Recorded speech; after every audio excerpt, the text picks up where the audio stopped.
Okay, let's do number 9 on the Hermetic memory wall, as well as down here on the Tree of Life. And I'll start with a really important quote about the number 9 that I got from Crowley. It talks about Zoroaster, who founded the Parsi religion.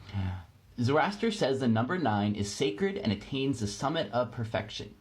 Egypt and Rome also had 9 major deities. And so a number of you have asked me lately about finding your own deities and sources for that. One thing I would recommend is the 9 Muses. If you look at this list, for any of the art or things that you're putting into the world, I bet you can find a muse or two that corresponds to what you're good at and what you're trying to manifest more of. And the idea of building an altar to one of these in your home might make a lot of sense. So I would recommend that. The other major 9 from the Enneagram is this curious figure that originally comes from Gurdjieff. And so I know now we think about Enneagrams with the personality types. Originally, Gurdjieff was talking about a spiritual development system that is quite esoteric but also quite helpful. I think he's really cool when we're studying. Later on, somebody grafted on the idea of personality types. And that's what this is more talking about. My wife really swears by it, and she's a therapist, so that's one of the reasons that I have it up here, and I'm learning something about it, but I'm no expert. So let's look at the 9th Sephira here on the Tree of Life. And what makes this one so important is she's the foundation. This is the moon, and it is in that what's called the sword of fire that goes all the way up to the oneness. It connects down through here, through yourself, and then down to the earth. And so this is such a seat of mysteries, because if this is us down here at the bottom on the earth, the moon is the first mystery that we get. Somehow through the tides, it's affecting us.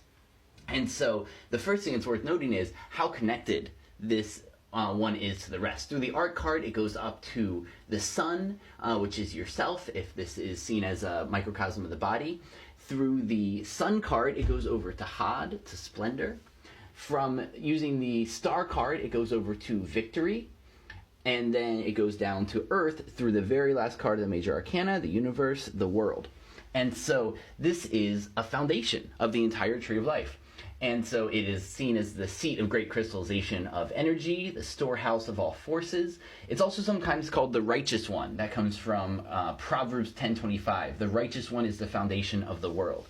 And by and large, the cards connected with it are good as well, except for the swords. Swords is cruelty.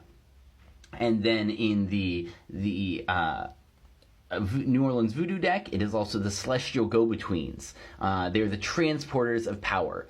And the quote that they have there is, "The dance of the soul, in the dance of the soul, the burden and the bearer often become one."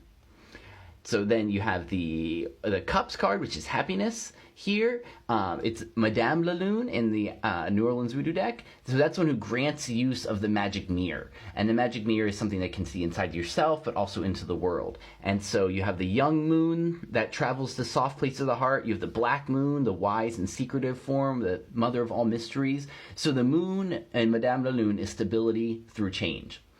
Then you have the Strength card for the fire. That is Masala Flambeau, the torchbearers.